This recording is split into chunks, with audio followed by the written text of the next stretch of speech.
We have just heard from the Passion account of St. Luke.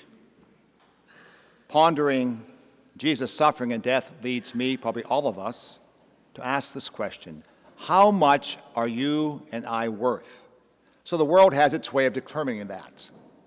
Okay?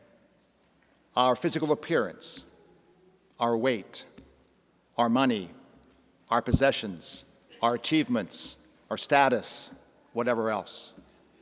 Okay, it's all based on material things, and maybe once in a while some characteristics of quality or virtue.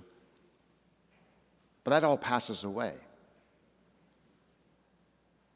So how are we worth something? Now again, external criteria are one thing. Internally, though, we may be looking very good on the outside. But some of us, because of life experiences, especially in our growing up days, may have a profound sense of not being worth very much. And that we are unlovable, not lovable. However, what our lives are worth to God shines clearly through today's gospel. The Father considers us so valuable that His only Son He surrendered and gave His life so that we might live forever. If God thought you and I were cheap, expendable, or a dime a dozen, He wouldn't have bothered. But through the suffering and death and resurrection of Jesus, we know how precious we are in God's sight.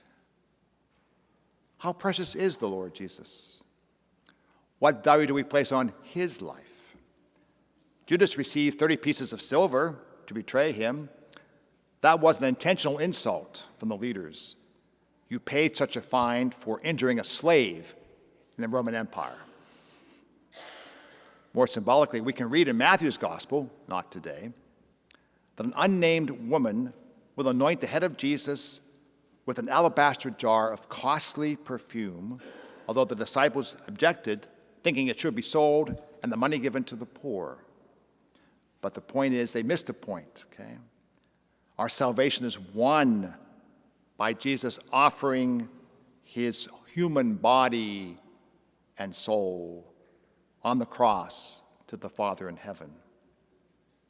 Better to note also in John's Passion. We'll hear John's Passion on this Good Friday. Joseph of Arimathea and Nicodemus anointed Jesus' dead body with over 100 pounds of costly spices, an extravagant amount fit only for a king. The King of Kings, Lord of Lords.